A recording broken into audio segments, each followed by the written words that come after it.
மாதம் என்றதும் எல்லோரது நினைவுக்கும் வருவது சித்திரை புத்தாண்டு.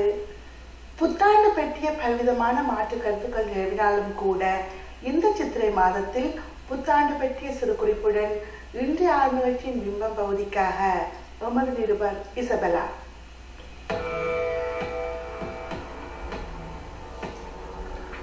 திருவிழாக்கள் கொண்டாட்டங்கள் என்றாலே குதூகலம்தான். எம்மையும் அறியாமல் ஒரு பரபரப்பு எம்முள் வந்துவிடும். ஊரில் கொண்டாடிய அளவிற்கு இல்லாவிடனும் இங்கும் எம்மால் முடிந்த அளவு சிறப்பாக எமது விழாக்களை விசேட நாட்களை கொண்டாடுகின்றோம். தை மாதத்தில் பொங்கலுக்கு பிறகு குளிர், பனிப்பொழிவு என அனைத்தையும் கடந்து இலை துளிர் காலத்துக்கு வரும்போது அதனோடு சேர்ந்து எம்மை மகிழ்வில் ஆழ்த்த வரும் முதல் பெருநாளாக வருவதுதான் இந்த சித்திரை புத்தாண்டு. அதனை பற்றி மிகச் சிறப்பாக தமிழர்கள் பாரம்பரியமாக 5000 ஆண்டுகளுக்கு முன்னதாகவே இது கொண்டாடப்படுகின்ற கிறிஸ்டி எங்களோட தமிழர்களால் இந்த தமிழ் திருநாளான்றது ஒரு விஞ்ஞான சாஸ்திர முறைப்படி இதன் மூலமே எமது திதிகள், பஞ்சாங்கங்கள், எங்களது பேர்த்திகள், எங்களோட எல்லா ஆகமங்களும், திருமண வைபவங்கள் எல்லாமே இந்த சித்திரை வருடப்பிறப்பிலிருந்து தான் இதுவரை காலம் நாங்கள் கணிக்கப்பட்டு அதை கொண்டாடி கொண்டிருக்கின்றோம். எங்களுக்கு பெருநாட்கள் எவ்வளவுக்கு அதிகமாக வருகின்றதோ அது எங்களுக்கு ஒரு நன்மை பயக்கின்ற ஒரு விடயமாகவே இருக்கின்றது. பெருநாட்கள் மூலம் எங்கள் மனித நேயத்தை வளர்க்கிறதுக்கும் எங்கள் அன்பை பரிமாறுவதற்கும் நாங்கள் புலம்பெயர்ந்து இருக்கிற போது பெருநாட்கள் இன்னும் எங்களுக்கு பெருகும் போது எங்களுக்கு ஒரு ரிலேஷன்ஷிப்பை மெருகூட்டுவதற்கு மிகவும் மேன்மையாக இருக்கின்றது. உலகெங்கும் உள்ள இந்து தமிழர்களால் சித்திரை முதலாம் நாளையே புத்தாண்டாக கொண்டாடப்பட்டது. இது கதிரவன் நகர்ச்சியை அடிப்படையாக கொண்டது. இம்முறையின்படி சூரியன் ஒவ்வொரு ராசியிலும் புகும்போது 12 தமிழ் மாதங்கள் பிறப்பதாக கொள்ளப்படுகிறது. இதனை இந்து தமிழ் புத்தாண்டு என சிலர் கூறி வந்தனர். இன்னும் சிலரோ உலகில் உள்ள இந்துக்கள் எல்லாம் ஒரு பொதுப்படையான புத்தாண்டு இல்லை, இதுவே தமிழ் புத்தாண்டு எனவும் கூறி வந்தனர். தமிழர் நெடுங்காலம் தொட்டு சித்திரை முதலாம் நாளையே தமது புத்தாண்டாக கொண்டாடி வந்தனர். இலங்கை மற்றும் இந்தியாவில் அந்நிய ஆதிக்க ஆட்சிகளின் வருகையை தொடர்ந்து கிறிஸ்தவ சமயம் தமிழர்களிடையே தோன்றவும் கிறிஸ்தவ தமிழர்களால் இப்புத்தாண்டு கொண்டாட்ட முறை வழக்கிலிருந்து மறைய தொடங்கியது.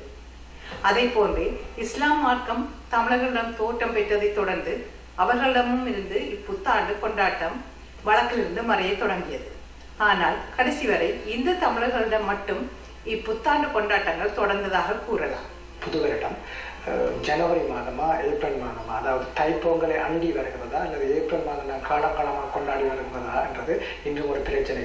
சற்று கடந்த காலம் 2-3 வருடங்களுக்கு பாரிய பிரச்சனையை கொண்டு வருகின்றனர். தமிழ்நாடு கவர்மெண்ட்ஸ் அறிவித்திருக்கிறார்கள் தை திருநாளை, அதாவது திருவள்ளுவர் பிறந்த பின்பு கொண்டாடப்பட்டு வருகின்ற தை திருநாளை, அதாவது உழவர் திருநாளை கொண்டாடுவாறு அறிவித்திருக்கின்றார்கள்.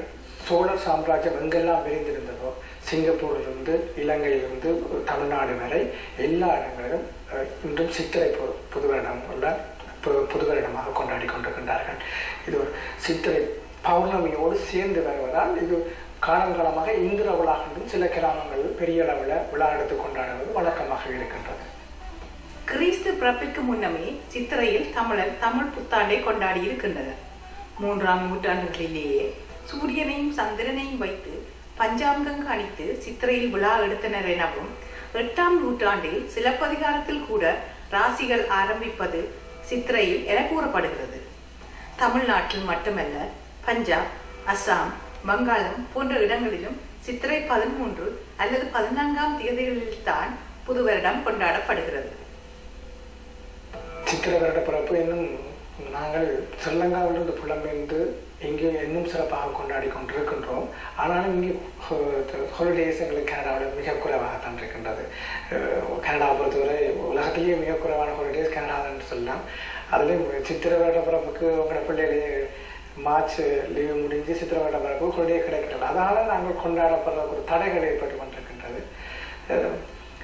என்றாலும் அந்த பழைய பேரண்ட்ஸுக்கு ஸ்ரீலங்காவில் ஃபோன் அடிக்க அவர்கள் இன்றைக்கு மிரத்திலாம் வச்சு ஒரு சித்திரை பொங்கல் பெரிய கொண்டாடி கொண்டிருக்காங்க. இன்றைக்கு அம்மா அப்பாவுக்கு ஃபோன் பண்ணால் அவைக்கு பெரிய புழுவாக தான் இருக்கு. ஓகே, காலம் அடித்தோடனே சித்திரை விளம்பரம் நாங்கள் நித்திரையில் இருந்து அப்போ தான் அதுக்கப்புறம் அவனோட வீப்பம் இருந்தால் அதுக்கு வெளியே பெரிய திருநாளாகவே கொண்டாடி கொண்டிருக்கிறாங்க. ஊரில் என்றால் மிக விமர்சையாக இருக்கும் புத்தாண்டு இங்கு வார நாட்களில் வந்தால் பெரிதாக கொண்டாட முடியாது.